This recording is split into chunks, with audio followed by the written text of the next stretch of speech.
ഇസ്ലാമിന്റെ ഐക്യം, ഇസ്ലാമിന്റെ സമത്വം പ്രകടിപ്പിക്കുന്ന ഒരു ഇബാദത്താണിത്. അതെ, അതുകൊണ്ടാണ് എത്ര വലിയ മുതലാളിയും എത്ര പാവപ്പെട്ട തൊഴിലാളിയും എത്ര വലിയ പണ്ഡിതനും ഏത് പാമരനും ഏത് രാജാവും ഏത് പ്രജയും ഒരുപോലെ വന്നിട്ട് സഫിലങ്ങ് നിൽക്കുകയാണ്. തൊട്ടുകൂടായ്മയോ തീണ്ടിക്കൂടായ്മയോ ഒന്നും നമ്മളെ മതത്തിലില്ല.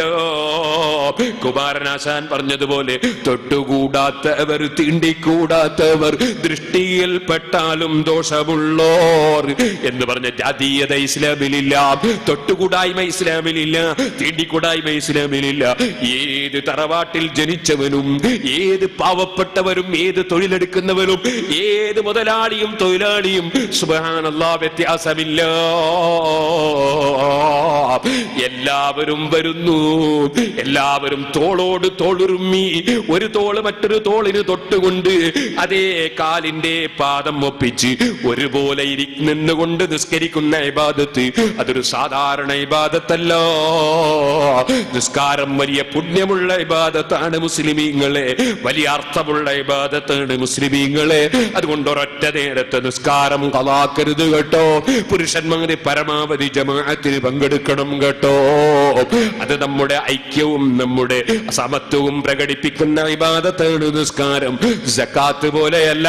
സക്കാത്ത് കഴിവുള്ളവൻ കൊടുക്കണമെന്നാണ്, എല്ലാവർക്കുമില്ല.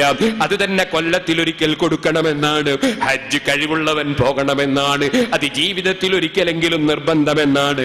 അതുപോലെ നോമ്പ് കഥാ കൊല്ലത്തിൽ ഒരു മാസം മാത്രമാണ്, അതും കഴിവുള്ളവൻ എടുക്കണമെന്നാണ്. നിസ്കാരം അങ്ങനെയല്ല. നിസ്കരിക്കാത്തവൻ കാഫിറാണെന്ന് വരെ പറഞ്ഞില്ലേ അഹ്മദ് ഇബ്നു ഹംബൽ റളിയല്ലാഹു അൻഹു. പക്ഷേ ശാഫി ഇമാം റളിയല്ലാഹു അൻഹു കാഫിറാണെന്ന് പറഞ്ഞില്ല.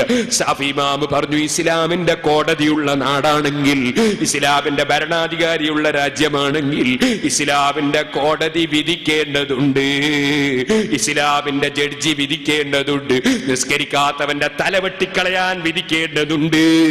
കാരണം അല്ലാഹുവിന്റെ ഭൂമിയിൽ ജീവിക്കാൻ ആ മുസ്ലിമിന് അധികാരമില്ല.